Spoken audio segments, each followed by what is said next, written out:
매일 아침 일어나면 다리가 무겁고 발목은 퉁퉁 부어서 신발조차 잘 들어가지 않는 날이 있습니다. 저녁이 되면 양말 자국이 다리에 깊게 남아있고 종아리를 누르면 한참 동안 들어간 자리가 그대로 남아있는 경험 혹시 있으신가요? 많은 분들이 이것을 단순히 나이가 들어서 생기는 자연스러운 현상이라고 생각하고 그냥 넘기십니다. 하지만 30년 경력의 한 외과 의사는 이 부어오름이 단순한 노화의 증상이 아니라 우리 몸이 보내는 중요한 신호라고 말합니다. 그리고 그는 수술실에서 그리고 수많은 환자들을 진료하면서 발견한 아주 간단한 동작 하나가 이 부종을 놀랍도록 줄여준다는 사실을 공개했습니다. 약도 아니고 비싼 마사지도 아니고 특별한 기구도 필요 없는 이 동작은 누구나 집에서 심지어 텔레비전을 보면서도 할 수 있는 움직임입니다. 오늘은 이 외과 의사가 말하는 다리와 발목 부종의 진짜 원인, 그리고 그가 직접 권하는 이 간단한 한 가지 동작에 대해 자세히 알아보겠습니다.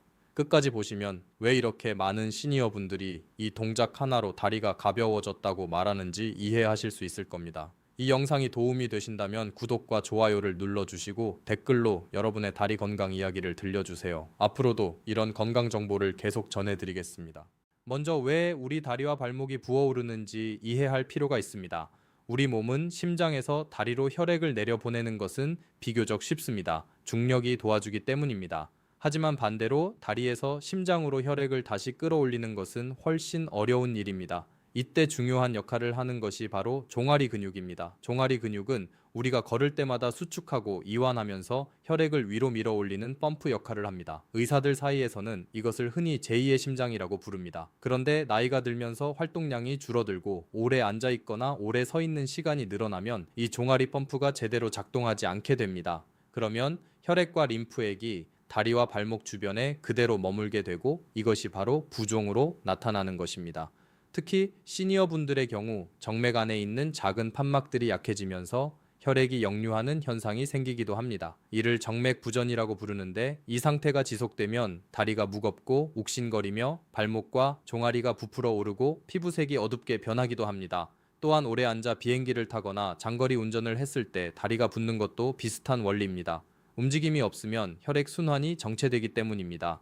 여기에 더해 나트륨이 많은 음식을 섭취하거나 수분 섭취가 부족하거나 특정 약물을 복용하는 경우에도 부종이 악화될 수 있습니다. 심장이나 신장, 간 기능에 문제가 있을 때도 부종이 나타날 수 있으므로 갑작스럽게 심하게 붓거나 한쪽 다리만 유독 부어오르고 통증이 동반된다면 반드시 병원에서 정확한 진단을 받아보셔야 합니다.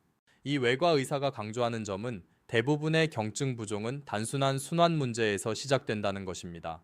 그리고 이 순환 문제를 해결하는데 가장 효과적인 방법이 바로 종아리 근육 펌프를 다시 활성화시키는 것이라고 말합니다. 그가 환자들에게 권하는 동작은 바로 발목 펌프 운동, 흔히 앵클 펌프라고 불리는 동작입니다. 이 동작은 너무나 간단해서 많은 사람들이 처음 들으면 정말 이게 효과가 있을까 의심하지만 실제로 수많은 임상 경험과 연구에서 그 효과가 검증된 움직임입니다. 방법은 이렇습니다. 먼저 의자에 앉거나 침대에 누운 상태에서 다리를 살짝 들어 올립니다. 그리고 발끝을 몸쪽으로 최대한 당겼다가 다시 반대로 발끝을 멀리 뻗어주는 동작을 반복합니다. 마치 자동차의 가속 페달을 밟는 것처럼 발목을 위아래로 움직여주는 것입니다. 이 동작을 한 번에 15회에서 20회 정도, 하루에 3번에서 4번 정도 반복해 주는 것이 좋습니다. 특히 아침에 일어나기 전, 오래 앉아 있다가 일어나기 전, 그리고 잠들기 전에 해주면 효과가 더욱 좋습니다. 이 동작이 왜 효과적인지 조금 더 자세히 설명드리겠습니다. 발목을 위아래로 움직이면 종아리 근육이 수축과 이완을 반복하게 됩니다. 이 과정에서 종아리 근육 안에 있는 정맥들이 마치 스펀지처럼 눌리고 펴지면서 혈액을 심장 쪽으로 밀어 올리는 펌프 작용을 하게 됩니다. 가만히 앉아만 있을 때는 이 펌프가 작동하지 않아 혈액이 다리에 정체되지만 발목을 움직여주는 것만으로도 이 펌프가 다시 활성화되는 것입니다. 실제로 이 외과 의사는 수술 후 환자들에게 혈전 예방을 위해 가장 먼저 권하는 동작이 바로 이 발목 펌프 운동이라고 말합니다. 장시간 누워 있어야 하는 수술 환자들에게도 이 동작을 적극적으로 권장하는 이유는 그만큼 이 단순한 움직임이 혈액순환에 미치는 영향이 크기 때문입니다.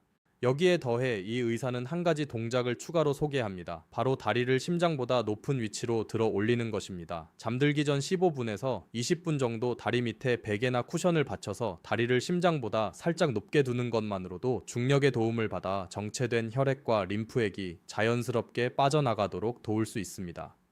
발목 펌프 운동과 다리 높이기를 함께 실천하면 그 효과가 더욱 커진다고 그는 설명합니다. 많은 시니어 환자들이 이 동작을 일주일 정도 꾸준히 실천한 후 다리가 한결 가벼워졌다고 이야기합니다. 신발이 다시 편하게 들어가고 저녁이 되어도 양말 자국이 깊게 남지 않으며 종아리를 눌렀을 때 들어간 자리가 빨리 회복된다고 합니다.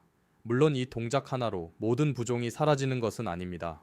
하지만 이 의사는 이것이 가장 쉽고 가장 부담이 없으며 누구나 지금 당장 시작할 수 있는 첫걸음이라고 강조합니다. 여기에 더해 일상생활에서 함께 실천하면 좋은 습관들도 있습니다. 첫째, 오랜 시간 같은 자세로 앉아있지 않는 것입니다. 한 시간에 한 번씩은 자리에서 일어나 짧게라도 걸어주는 것이 좋습니다. 둘째, 다리를 꼬고 앉는 습관은 혈액 순환을 방해할 수 있으므로 피하는 것이 좋습니다.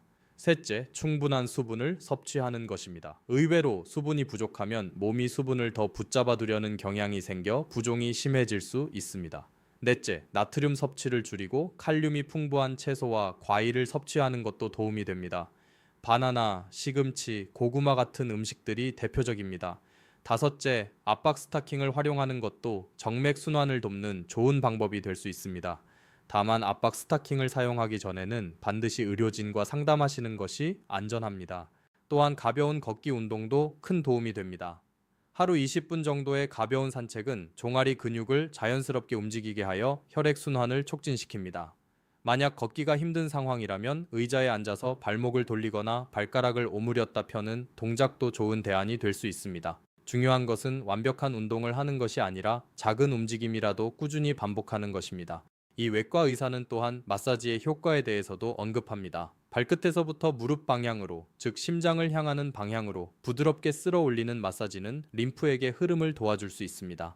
너무 세게 누르기보다는 부드럽고 일정한 압력으로 쓸어주는 것이 효과적이며 하루에 5분에서 10분 정도만 투자해도 좋은 효과를 기대할 수 있습니다. 따뜻한 물에 다리를 담그는 족욕도 혈관을 확장시켜 순환을 도와주는 좋은 방법입니다. 다만 물의 온도가 너무 뜨겁지 않도록 주의하시고 당뇨나 혈액순환 질환이 있는 분들은 온도에 더욱 신경 쓰셔야 합니다. 수면 자세도 중요한 요소입니다. 잠을 잘 때 옆으로 누워 다리 사이에 베개를 끼우거나 다리 밑에 쿠션을 받쳐 약간 높여주는 자세는 밤새 정체된 혈액이 자연스럽게 흐르도록 도와줍니다. 아침에 일어났을 때 다리가 한결 가벼운 느낌을 받으셨다면 이런 작은 습관들이 누적된 결과라고 볼 수 있습니다. 이 의사가 진료실에서 가장 자주 듣는 이야기 중 하나는 환자들이 부종을 그냥 참고 지냈다는 것입니다. 신발이 안 맞아도 다리가 무거워도 그냥 나이 들어서 그런가 보다 하고 넘긴 경우가 많았습니다. 하지만 그는 부종을 방치하면 피부가 약해지고 작은 상처도 잘 낫지 않으며 심한 경우 피부염이나 궤양으로 이어질 수도 있다고 경고합니다. 그래서 그는 환자들에게 부종을 가볍게 여기지 말고 매일 짧은 시간이라도 다리를 위한 시간을 따로 마련하라고 강조합니다. 특히 시니어분들에게는 활동량이 줄어드는 것이 가장 큰 원인 중 하나입니다. 은퇴 후 활동 범위가 좁아지고 집에서 앉아있는 시간이 길어지면서 자연스럽게 다리 근육의 펌프 기능이 약해지는 것입니다.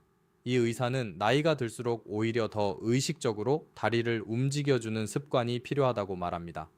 거창한 운동이 아니어도 괜찮습니다. 텔레비전을 보면서 책을 읽으면서 전화 통화를 하면서도 발목을 위아래로 움직여주는 것만으로도 충분한 효과를 볼 수 있습니다. 그는 또한 이 동작을 가족 중 거동이 불편하신 분이나 장시간 누워 있어야 하는 분들에게도 적용할 수 있다고 설명합니다. 보호자가 환자의 발목을 부드럽게 잡고 위아래로 움직여주는 것만으로도 혈전 예방과 부종 완화에 도움을 줄 수 있습니다. 이는 실제로 병원에서도 널리 사용되는 방법이며 특히 수술 후 회복 기간이나 거동이 어려운 시기에 매우 중요한 역할을 합니다.